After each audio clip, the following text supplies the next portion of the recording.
નમસ્કાર વિદ્યાર્થી મિત્રો, આજે આપણે ધોરણ 8 પ્રકરણ 7 રાશિઓની તુલના સ્વાધ્યાય 7.3 બીજા દાખલાનો અભ્યાસ કરવાનો છે, જેની સંખ્યા આપણને આપી છે.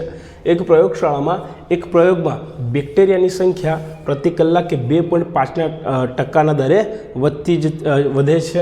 જો પહેલા બેક્ટેરિયાની સંખ્યા 5,06,000 હોય તો 2 કલાક પછી બેક્ટેરિયાની સંખ્યા કેટલી હશે?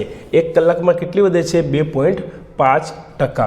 ઓકે, તો ચાલો આપણે દાખલો ગણવાની શરૂઆત કરીએ.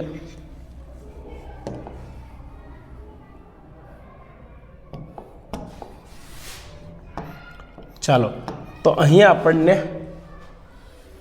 એ આપણે શોધવાનું છે, એ બરોબર આપણે શોધવાનું છે, અને પી બરોબર આપણને આપ્યું છે 5,06,000 બેક્ટેરિયા છે, અને આપણે ટકા આપ્યા છે 2.5%. તો આપણે આની જગ્યા પર લેશું 2.5% એટલે 5 ના અડધા એટલે 5/2% લેશું, અને આપણને ટાઈમ આપ્યો છે એન બરોબર મુદત આપી છે 2 કલાક. કેટલી આપી છે? 2 કલાક. ઓકે, આપણી પાસે સૂત્ર છે, એનો ઉપયોગ આપણે કરીશું. શું છે સૂત્ર?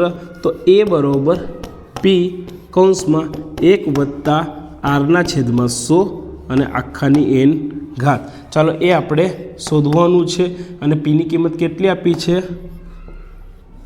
5,06,000. બરાબર, આપણને પીની કિંમત આપી છે. અહીંયા આવશે 1 + r. કેટલું લેવાનું છે આપણે? 5/2, અને છેદમાં શું આવશે? 100, અને આખાની 2 ઘાત.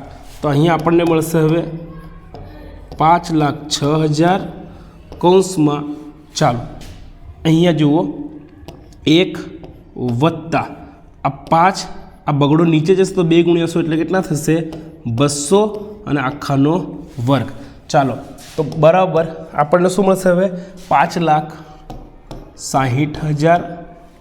ચાલો, 200 × 200 એટલે 205/200. 205/200 શું મળશે આપણને? 200 મળશે, અને આખાની 2 ઘાત. તો બરાબર આપણે શું લખી શકીએ? 56,000. બરાબર, હવે 205/200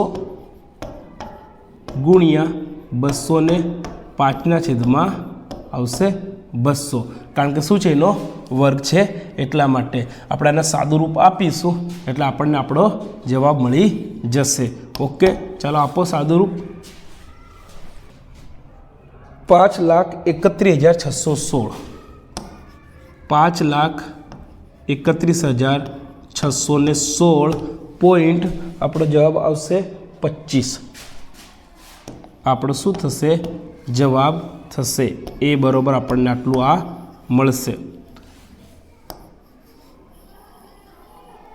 ઓકે, તો આ અંદાજિત જવાબ છે 5,31,616. શું થશે? માટે જવાબ બરોબર આપણો બેક્ટેરિયાની સંખ્યા બરાબર, પણ શું? 2 કલાક પછી. બરાબર, 2 કલાક બાદ કેટલી થશે બેક્ટેરિયાની સંખ્યા? 5,31,616. બરાબર, આપણે બેક્ટેરિયાની સંખ્યા થશે. કે લખી લો.